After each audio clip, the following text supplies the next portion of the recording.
था, तो कितना बड़े एक क्षति के रूप में आप देखते हैं?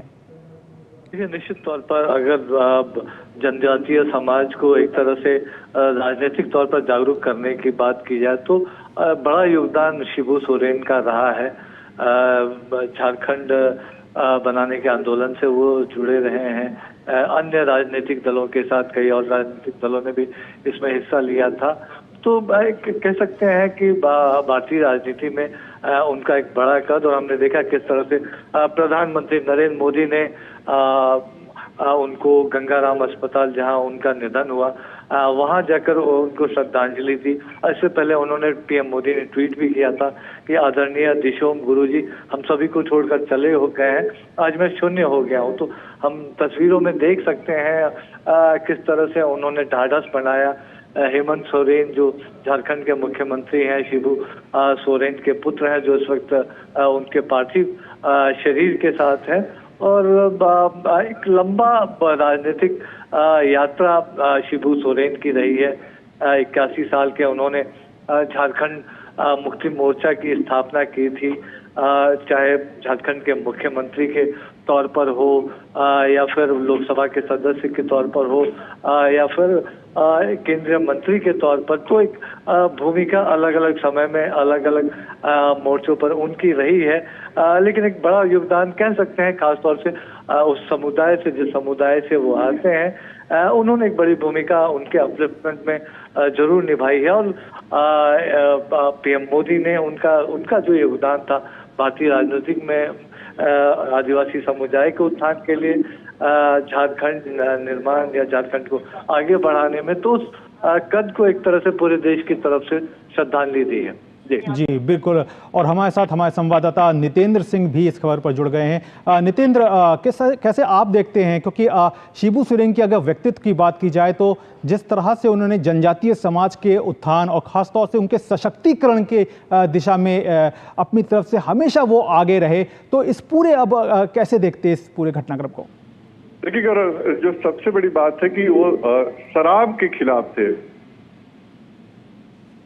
जी, खासतौर पे आदिवासी समाज में।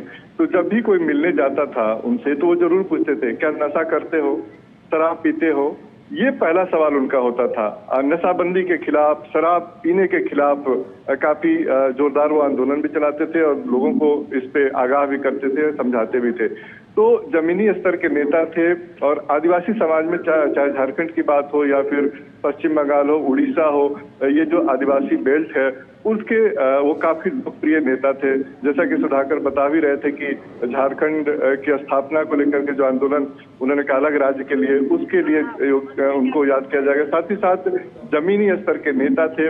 आदिवासी समुदाय में शिक्षा हो या जो सुधार की बात हो, स्वास्थ्य के क्षेत्र की बात हो, तमाम मुद्दों को लेकर के वो हमेशा लोगों को जागरूक भी करते रहे। मुख्यमंत्री के तौर पे उन्होंने काम किया, 6 बार सांसद रहे, और झारखंड मुक्ति मोर्चा की स्थापना के साथ साथ जो पार्टी के रूप में उन्होंने काम किया वो काफी अतुलनीय है। तो एक बहुत बड़ी क्षति है आदिवासी समुदाय के लिए, झारखंड के लिए।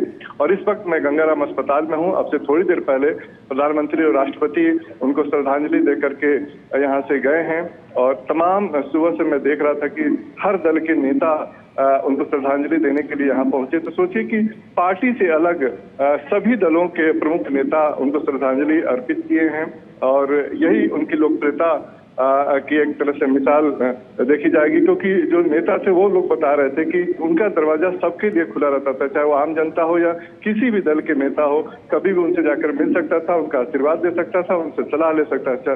जिस भी दल की सरकार रही है झारखंड में, जो भी मुख्यमंत्री रहा है, वो जरूर उनसे मिलने जाता था, उनका मार्गदर्शन लेता था, और तभी वो जो वहाँ पे शासन व्यवस्था में वो आगे बढ़ते थे। तो ये उनकी लोकप्रियता थी।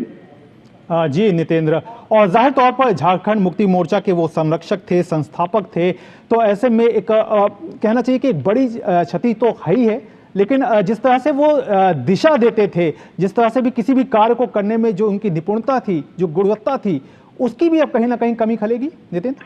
निश्चित तौर पे देखिए, जो सबसे बड़ी बात होती कि पूरे झारखंड में उनको गुरुजी के नाम से जाना जाता, तो वो लोकप्रिय थे गुरुजी के नाम से।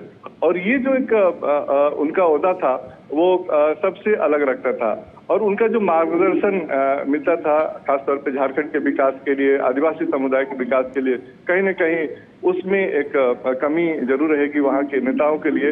लेकिन जो उनके आदर्श थे और जो उनकी शिक्षा थी, जो उनकी नशा मुक्ति के खिलाफ हो या बाकी चीजों के खिलाफ हो, उसको जरूर अगली पीढ़ी जो नेता है, चाहे उनके बेटे हेमंत सोरेन जो मुख्यमंत्री है वर्तमान में, वो उसको आगे बढ़ाएंगे।